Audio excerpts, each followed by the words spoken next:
Welcome to the PhoneArena.com review of the Samsung Instinct. The Instinct is the latest all-touchscreen device offered by Sprint and Samsung. As a touchscreen phone, it's going to draw inevitable comparisons to the iPhone. And in fact, Sprint has not shied away from making those comparisons itself. About a month ago, it launched a web campaign pitting the two phones directly head-to-head and pointing out the Instinct's advantages. In fact, the Instinct can hold its own in a comparison.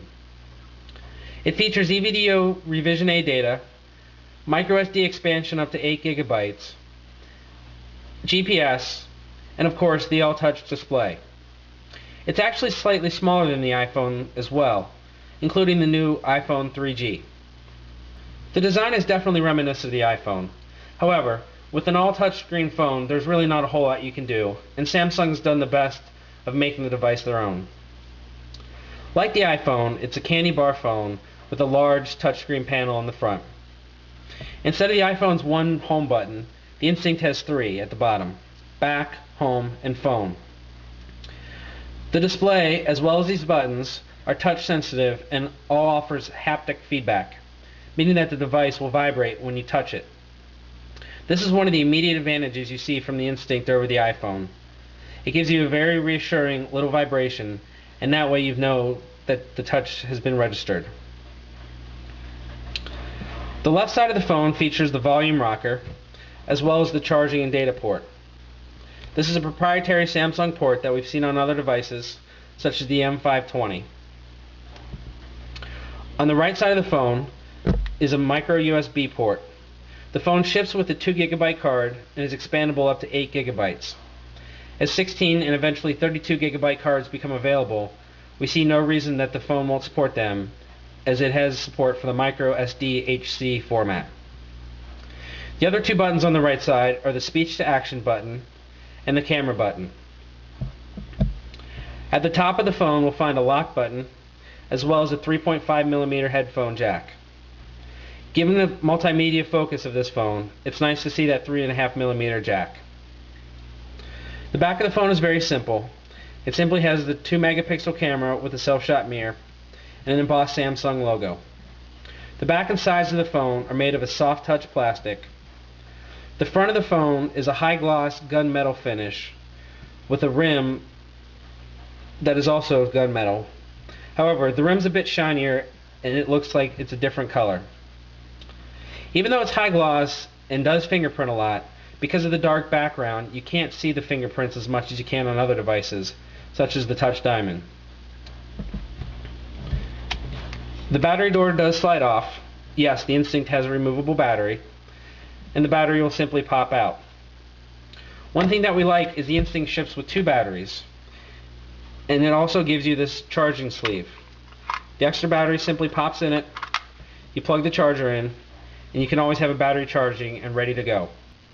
The user interface for the Instinct is completely new.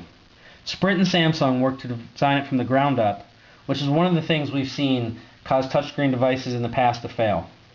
The LG Voyager comes immediately to mind as a device that doesn't utilize its touchscreen capabilities with the user interface. Simply, you just touch the phone instead of pressing 1 or 2 on the keypad to select menu items. We really commend Samsung and Sprint on creating a completely new user experience, and a finger-friendly one at that. For the purposes of this video, we're going to be using the stylus just so that we can keep the phone fingerprint-free and keep it as clear as possible. However, in our actual testing, we would never pull out the stylus, and the phone's 100% usable with your fingers. As it is a resistive touchscreen, it works off touch pressure as opposed to electric currents. This means that you can use the phone when you're using gloves or something like a stylus. However, it's not quite as smooth as the iPhone's touchscreen, in part because it doesn't have multi-touch technology. The user interface is very simple, with 4 tabs down at the bottom. You have Faves, Main, Fun, and Web. The Favorites tab offers the user up to 12 assignable shortcuts to their favorite applications, contacts, or programs. Let's say we want to add something here. We'll go into Applications, Main, and we'll add the calculator. We use the calculator a lot, so we want it higher up. Simply tap it to grab it, and we can bring it up. If we decide we don't want it, we can click on the little pen, which will edit, and then delete it. It's very simple and straightforward, exactly the way we like it. The main tab gives access to some of the most popular options, such as email and text messaging, voicemail, and navigation. Email is handled through Sprint Mobile Email, and is plenty good for your general consumer. Here we have a Gmail account set up, but if we want to add new accounts, we'd be able to add things such as Yahoo, Hotmail, and AOL Mail. Also is Work Email, which gives the user access to Lotus Notes and Microsoft Exchange. This is the first time we've seen this on a dumb phone, and something that we really like. Messaging is also new. Here we have 4 different conversations going on. As we pull them up, you can see threaded text messaging is in effect on the Instinct. It's something that we've been wanting to see on regular phones for a long time, so it's finally nice to see it. If we hit reply here, we'll see the on-screen keyboard. Quite frankly, it's the best QWERTY we've ever used as far as on-screen keyboards go. It's quite accurate. In fact, even right after we pulled it out of the box, we were typing quickly on it, and it was keeping up with us. One of the issues we do have, however, is the portrait keyboard. In this mode, instead of the standard T9 keypad that you would expect to see, for some reason Samsung has gone with an alphabetical keyboard that really makes no sense whatsoever. This is something that we hope they address on their next software update. Lastly, there is handwriting recognition. It's a nice feature, but we really can't see anybody using it, as it's probably going to be slower than anybody would want. Still, it's a cool feature, and maybe some people would use it.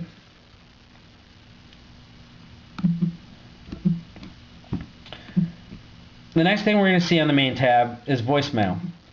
For the first time, we have visual voicemail on Sprint. We're in our inbox here, and you can see we have 3 different messages waiting for us. We simply tap on the message we want to listen to, and it'll bring it up. Welcome to visual voicemail from Sprint.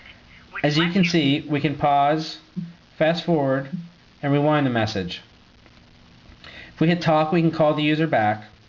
We can lock the message if it's important, or send them a text message directly. Lastly, we can reply to the message via a backdoor message or forward it to a different user.